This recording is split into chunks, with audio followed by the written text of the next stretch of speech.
Yippee! Comment ça va les Wakandais? En forme? Ça y est, nous y sommes. Nous sommes en 2024.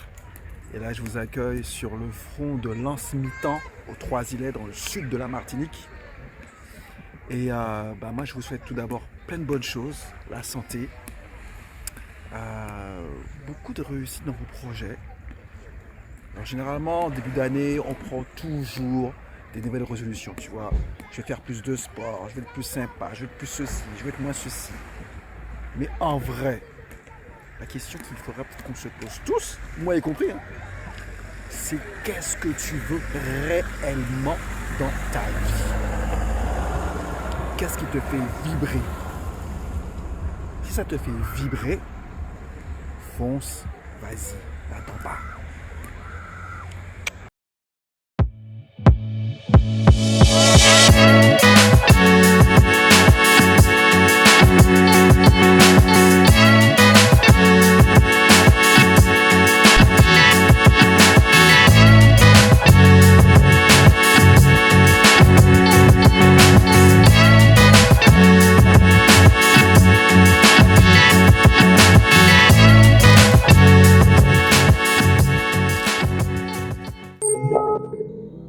Son rêve depuis l'enfance était d'être célèbre grâce à ses dessins.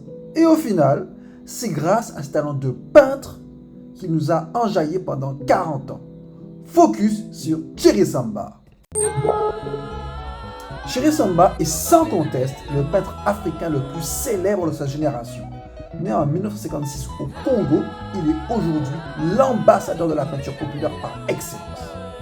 Thierry Samba commence sa carrière artistique par le dessin en tant qu'illustrateur dans des magazines de BD. Puis en tant qu'enseignant dans un centre d'art à Kinshasa avant de se consacrer pleinement à la peinture sans la moindre formation. Au départ, il se met à son compte avec un atelier ouvert sur la rue qui provoque parfois d'énormes attroupements. Il faut dire que le public se reconnaît dans ses toiles. Ces toiles sont en effet souvent des raccourcis saugrenus, ironiques et très philosophiques. Mais le tournant de sa vie, c'est cette rencontre avec Pierre Magnin, un célèbre collectionneur d'art. Ainsi, en 1989, il expose ses toiles au Centre national d'art et de culture Georges Pompidou et à la Grande Halle de la Villette. C'est un succès immédiat et il est ainsi propulsé sur le devant de la scène artistique internationale.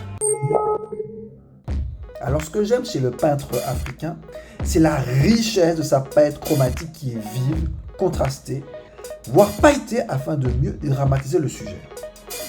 Dans ces tableaux, les fonds sont hyper importants. Il les remplit avec des symboles, des légendes, afin d'inciter le lecteur à rester plus longtemps devant ses œuvres. En fait, Thierry Samba est un peintre journaliste. Il critique, ironise, dénonce. Sa mission, selon lui, est d'éveiller les consciences. Je le cite, « Tout ce qui se passe, on doit le dire. Quand quelqu'un s'écarte de la ligne, je dénonce. » Chacun de ces tableaux comporte des éléments qui s'apparentent à de la satire sociale.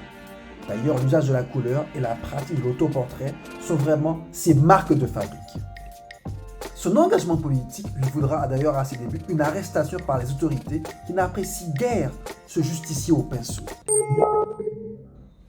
En fait, Thierry Samba n'est pas juste un peintre à la recherche du beau. Non, c'est quelqu'un qui met son art au service de ses convictions afin de dénoncer les injustices qui sont trop flagrantes. Aujourd'hui, la flamboyance de l'artiste congolais ainsi que son humour pimenté font l'objet d'une rétrospective jusqu'en avril 2024 au musée Mayol à Paris. Allez-y, ça vaut le détour.